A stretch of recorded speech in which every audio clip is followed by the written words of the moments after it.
I want to talk about the Pittsburgh Pirates. No, I'm kidding. I want to talk about the Astros. What is going on? Look, nobody wants to give the Astros credit right now, and I get that. But I do. They took literally one of the worst scandals in sports and somehow made it worse. I mean, think about this. In every major scandal in the history of baseball, everyone pretty much copped to what they did wrong. The Black Sox, Pete Rose, even steroid users admitted to it. For the record, have you ever used steroids, human growth hormone, or any other performance-enhancing substance? No. After a while. I did take a banned substance. But this Astros scandal is like the first time in history a team cheated, got caught cheating, admitted to cheating, and then got super defensive when everyone called them cheaters. It all started on the first day of spring training when Astros owner Jim Crane met with the media. Our opinion is, that this didn't impact the game.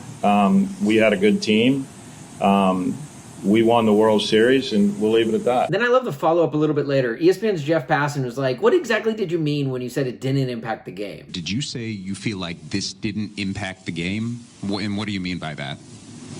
I didn't say it didn't impact the game. Jim Crane's like, I didn't say that. This didn't impact the game. I didn't say it didn't impact the game. The Astros essentially played all of 2017 and 2018 with a game genie, and they were like, it didn't affect the game. Okay, yeah, sure, we had codes to help us beat the game, but we could have beaten the game without those codes. We had a good team. We would have beaten the game with or without Game Shark. I also loved Alex Bregman's apology. Android Bregman's apology. I have some brief remarks that I'd like to share with y'all. Alex Bregman is one of the most outspoken and swaggiest guys in all of Major League Baseball, until it comes to having to apologize for cheating. I am really sorry about the choices that were made by my team. Have you ever seen like a fifth grader in a school play, like trying to remember his lines? That was Bregman here. We as a team are totally focused on moving forward to the 2020 season.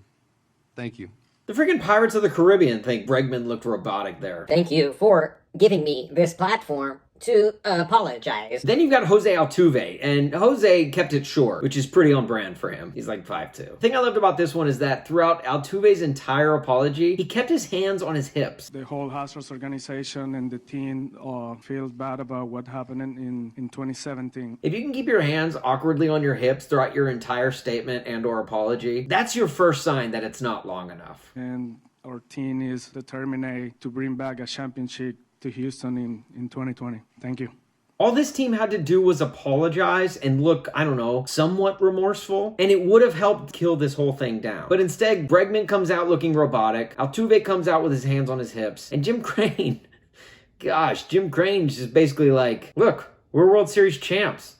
So what? We won the World Series, and we'll leave it at that. So then naturally, all of baseball comes out and is like, look, I'm still pissed. His team made it worse. And one of those people was Cody Bellinger. He obviously came out and attacked the Astros and said that Altuve didn't deserve his MVP, which he probably didn't, and that they were robbed out of a World Series, which, I mean, if it took the Astros 7 games to beat the Dodgers and they were cheating, then maybe they did. But let me tell you what, this did not sit well with Carlos Correa. Again, the Astros getting super defensive when someone calls them cheaters after they admitted to cheating. He gets on Bellinger for not being able to read, apparently. So when he talks about that we cheated for 3 years, I mean, he either doesn't know how to read, is really bad at reading comprehension, or is just not informed at all. But the commission's report clearly says all those activities were conducted in 2017. 2018, nothing happened. 2019, nothing happened. It was just talented players playing the game of baseball. You should get informed. You should be informed before you talk about other players. If you don't know the facts, then you gotta shut the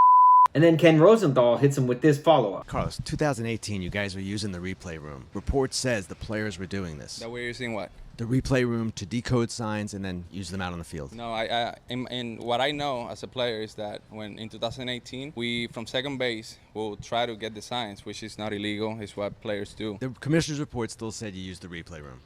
Well, I don't know about that. Hey, Carlos, what was that you were saying about reading comprehension? He either doesn't know how to read, is really bad at reading comprehension, or is just not informed at all. Did you not read the commissioner's report? Well, I don't know about that. Oh, did you just glaze over that part? Shut Oh, okay. Carlos Correa is like, we won fair and square. When you analyze the games, we won fair and square, Ken, and we earned that championship. Then Ken Rosenthal asks, how would you feel if you were on a team that this had happened to? Yeah, absolutely. You feel bad. and we feel bad. I'm confused. If you say that you won fair and square, then what is it you would feel bad about? This was another part I loved. Then Carlos Correa gets super defensive about the rumor that Jose Altuve was wearing a buzzer during Game 7 of the ALCS this past year. Nobody could wrap their minds around the fact that Jose Altuve hits a walk-off home run in Game 7 of the ALCS to send his team to the World Series. And as he's running around third base, the only thing he's thinking about is, don't rip off my shirt. A lot of people are wondering, why was he so concerned with keeping his shirt on? To the point where Ken Rosenthal, who had already been working on this story, made that his first question to ask him in his post-game interview. You asked the teammates not to tear your shirt. Why? What's that? Did you ask your teammates not to tear your shirt? Why was that? I don't know. I'm too shy. Last time they did that, I got in trouble with my wife. Don't worry, Carlos Correa will tell you exactly why he didn't want his shirt ripped off. The reason Jose Altuve didn't want to get his shirt ripped up, I'm going to tell you. Earlier in the year, he hit a walk-off at Minute Maid Park. I ripped up his shirt with Tony Kemp. His wife told my wife, why is Carlos ripping Altuve's shirt? Like, I don't like that. So he's running from third base to home plate. I'm the guy up front. He's like, don't take my shirt off. The second reason that he don't want me to talk about this, but I'm going to say it, is because he got an unfinished tattoo on his collarbone right here that honestly looked terrible. It was a bad tattoo. And he didn't want nobody to see it. He didn't want to show it at all. So one, he didn't want to take his shirt off because his wife had told my wife early in the year for me to not do that. So he was telling me to not do it. And number two, he had an unfinished tattoo that looked kind of bad that he didn't want people to see and people to talk about. Again, he hits a walk-off home run in Game 7, and the first thing that's on his mind is not wanting anyone to see his embarrassing unfinished tattoo. How bad is that tattoo? I can't imagine it's anywhere near as bad as AJ McCarron's. And that dude goes shirtless on the beach. And it's certainly not as bad as that Kobe Bryant tattoo. So how bad is this tattoo? Also, what I don't understand is this rumor about the buzzers had been going on for months. Why didn't they bring this up weeks ago? Why wasn't this the first thing that they said? Also, John Boy of John Boy Media brought up a great point with this tweet. In the top of the 9th inning, Altuve is wearing an undershirt. He took it off before stepping to the plate in the bottom of the 9th. And he shows pictures of the fact that Altuve, with the Astros having a 2-run lead in the 9th, thinking they're probably going to win the game, is wearing his undershirt. But then the Yankees tie it up and send it to the bottom of the 9th. And Altuve gets an at-bat where he suddenly doesn't have the undershirt on anymore. And then he goes into the clubhouse to put that undershirt back on before conducting his post-game interview with Ken Rosenthal. What? Presenters at the Oscars don't go through that many wardrobe changes. This is such a lame-ass excuse. First, it's because his wife didn't like it. Now it's because he had a tattoo. What's the next excuse going to be? Oh, also, I forgot to add, the team was doing laundry that day, and he was like, well, my jersey's not that dirty, so I'm just going to keep it on. Don't take my jersey. I'm just going to wear it. He had a sunburn, like, so bad, like, even the wind hurts him, so if he took his shirt off, it just wouldn't have been good for him. He has pepperoni nipples, and he's, like, super sensitive about it. Or are they going to say, oh, it's because he was wearing a buzzer and he didn't want anyone to see? I mean, it's because he had a sunburn. Fat guys at swimming pools thought it was weird that Altuve kept his shirt on. And speaking of tattoo, Altuve looks like Tattoo from Fantasy Island. Even Mike Trout came out and said, you can take my shirt off. If you hit a homer to send your team to the World Series at home, you can do whatever you want to me. I'm sorry, what? Did he tell this to a reporter or to his wife? But the good news for baseball is Rob Manfred, the commissioner, met with the media for his annual introductory State of Baseball press conference. And he made things better. No, wait.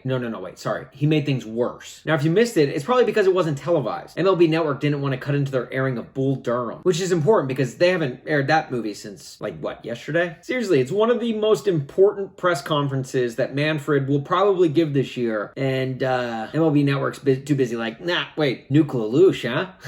How about some Crash Davis? I like to imagine that whoever's at MLB Network was like, hey, Manfred's about to meet with the media. We should probably air this, right? The guy's like, I mean, I just started Bull Durham. You know, we don't want to piss off our viewers. And we're not scheduled to air this movie again until, tomorrow. So MLB's like, oh, we want full transparency. Except for when Manfred's talking about cheating in the sport, then we're just going to air Bull Durham reruns. I hope the next time the commissioner speaks about something extremely important, they air something like The Sandlot or, I don't know, The Scout. That's a Brendan Fraser classic. That's arguably the best Brendan Fraser movie outside of Monkey Bone or Bedazzled. What's even better is you can't find the press conference anywhere on the internet. But thanks to 11 Alive, the NBC affiliate in Atlanta, we do have video of. So Manfred was asked if he still defends the fact that he didn't punish the players. And he gave this excuse. I think if you look at the faces of the Houston players as they've been out there publicly addressing this issue. They have been hurt by this. They will live with questions about what went on in 2017 and 2018 for the rest of their lives. He essentially just hit us with like, yeah, how can I punish them anymore? I mean, look at their faces. They're so sad. I mean, they have to live with this. Like, what?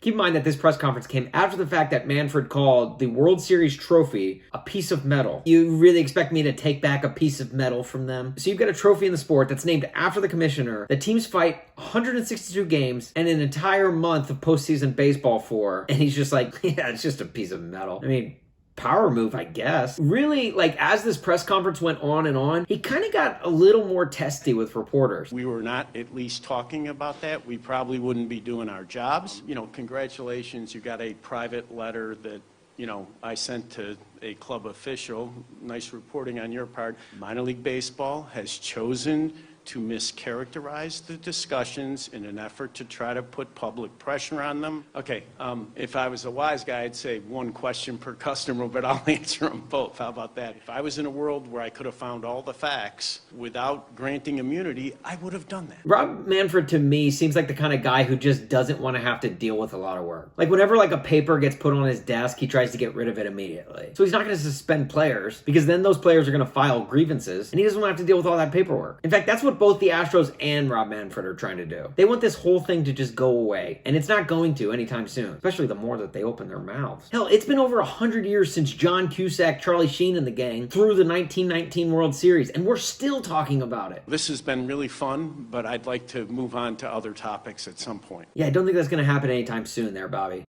You just told me you were ready for that 2-1 pitch. You were ready. You were ready. You were ready for that 2-1 pitch.